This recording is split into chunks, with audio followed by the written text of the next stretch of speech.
Chapter 6 Agriculture in India. Types of farming. Agriculture is an age-old economic activity in our country. Over these years, cultivation methods have changed significantly depending upon the characteristics of physical environment, technological know-how, and socio-cultural practices. Farming varies from subsistence to commercial type. At present, in different parts of India, the following farming systems are practiced. Subsistence farming.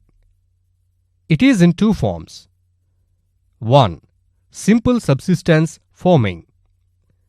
Agriculture is practiced on small patches of land with the help of primitive tools like hoe, davoe, and digging sticks, and family or community labor. This type of farming depends upon monsoon, natural fertility of the soil, and suitability of other environmental conditions to the crop's growth. 2. Intensive subsistence farming. It is practiced in the areas of high population density on land. Commercial farming. The main characteristics of this type of farming is the use of higher doses of modern inputs, for example, high-yielding variety seeds, chemical fertilizers, insecticides, and pesticides in order to obtain high productivity. Cropping seasons. India has three cropping seasons: Rabi, Kharif, and Zaid. Rabi crops are sown in winter from October to December and harvested in summer from April to June. Some of the important Rabi crops are wheat, barley, peas, gram, and mustard. Availability of precipitation during winter months due to the western temperate cyclones helps in the success of these crops. However, the success of the Green Revolution in Punjab, Haryana, western Uttar Pradesh, and parts of Rajasthan has also been an important factor in the growth of the above-mentioned Rabi crops. Kharif crops are grown with the onset of monsoon in different parts of the country, and these are harvested in September to October. Important crops grown during this season are paddy, maize, jowar, bajra, red gram, green gram, black gram, urad, cotton, jute, groundnut, and soya bean. Major crops. A variety of food and non-food crops are grown in different parts of the country depending upon the variations in soil, climate, and cultivation practices.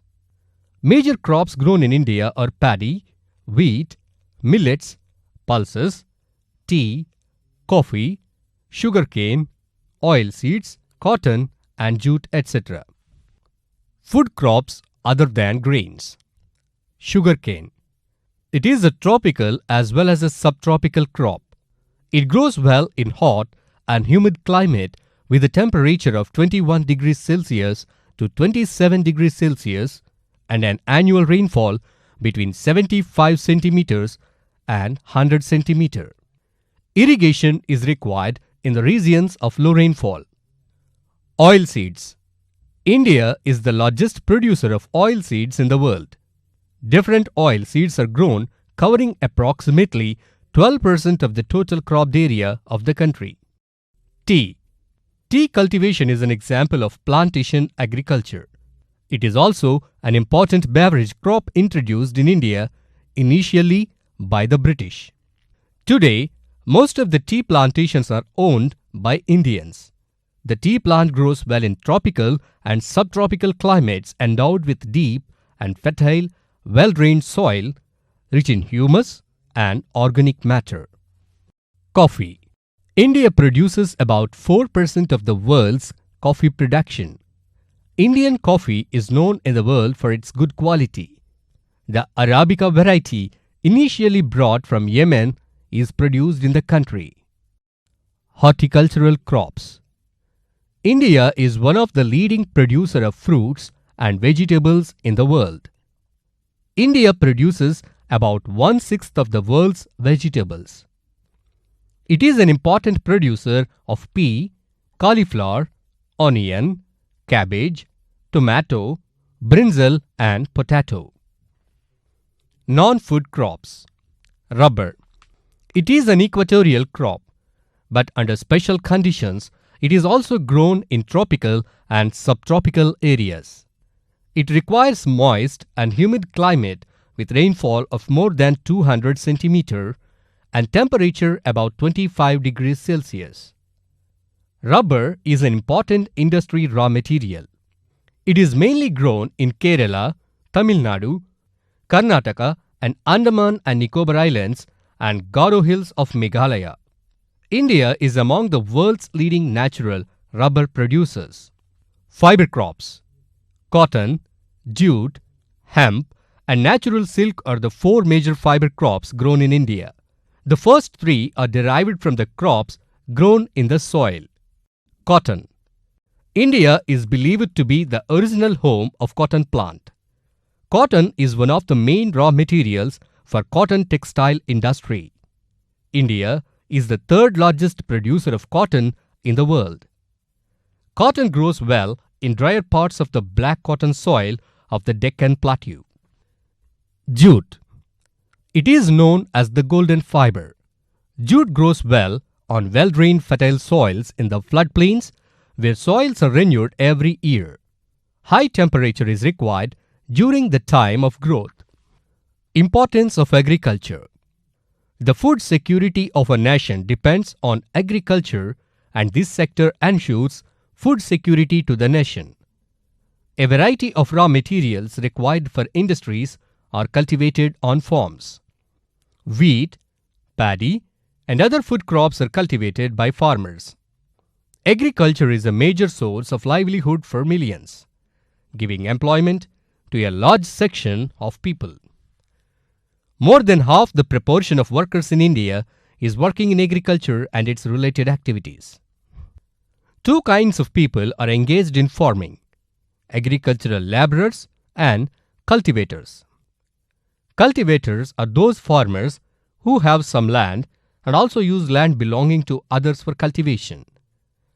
Agricultural laborers are those who are landless laborers who work on other lands. Indian farmers are mostly small landholders. One distinct feature of Indian agriculture is the small land holdings. Most farmers work with only a small plot of land. Agricultural production depends on natural factors. Agriculture crops depend on seasons and natural resources such as soil and water and sunshine for cultivation.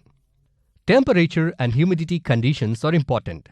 Some crops can be cultivated only in specific season regardless of the availability of water and other inputs. Therefore, in any region, different crops are grown in different seasons. The first phase, increasing irrigation and building dams. Between 1950 and 1965, the Indian government invested heavily on irrigation and power projects. It was hoped that this would raise crop production and solve the problem of food shortage. Big dams for irrigation and electricity generation like Bakra Nangal, Damodar Valley, Hirakund, Nagarjuna Sagar, Gandhi Sagar were constructed. Despite these developments, food shortages continued. Second phase, 1966 to 1990, Green Revolution and its spread. The government introduced a new kind of seeds to the Indian soil which were invented in various agricultural research institutions in India and from other countries. This marked the second phase of agriculture development. These new seeds are known as high-yielding varieties. It was also accompanied by use of the chemical fertilizers, machinery such as tractors, and others beside irrigation facilities.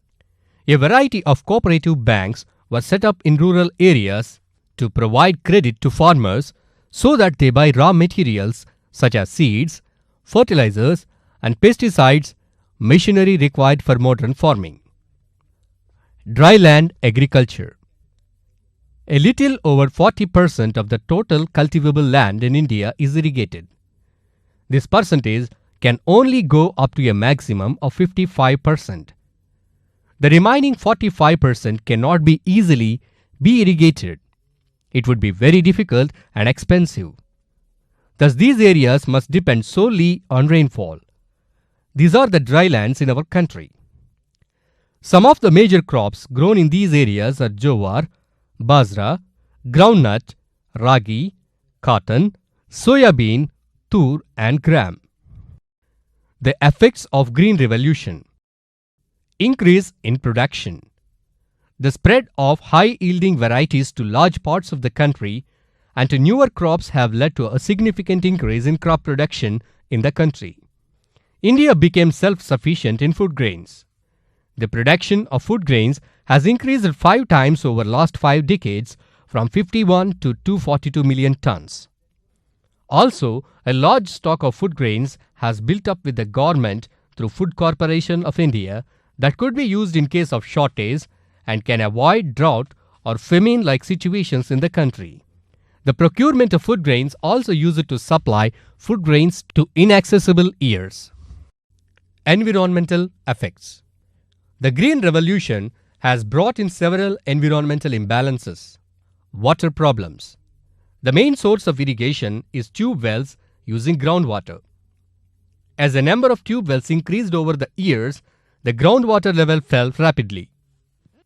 The problem of falling groundwater level is faced by 10 out of 12 districts of Punjab and 9 out of 12 districts in Haryana. Experts fear that Punjab agriculture is in danger due to environmental damage over the past 3 decades. Fertilizer problems. Chemical fertilizers provide minerals like nitrogen, phosphorus and potassium which dissolve in water and are immediately available to plants, but may not be retained in the soil for long. They may be leached from the soil and pollute groundwater. Chemical fertilizers can also kill bacteria and other organisms in soil. This means that some time after their use, the soil will be less fertile than ever before. Third phase. During 1967 to 1991, Indian farmers sold their produce to markets within the country and to the government through the FCI. Foreign trade in farm products. With the foreign trade policy changes, many crops can now be traded. For instance, farmers can now export vegetables and fruits, sugar and jaggery. Similarly, import of cotton, rubber, pulses, oilseeds are freely allowed. Since food grains are the most important food item, the Indian government has been cautious to allow trade in food grains. Only the government can do so if it wishes. The developed countries are, however, constantly putting pressure on India to allow greater imports of crops produced in their countries. The government has to be very careful in allowing trade in farm products. మా video గనుక మీకు నచ్చినట్లయితే like చేయండి, share చేయండి. ఇలాంటి మరిన్ని videos కోసం మా ఛానల్ని సబ్స్క్రైబ్ చేసుకోవడం మాత్రం మర్చిపోకండి. Thank you for watching.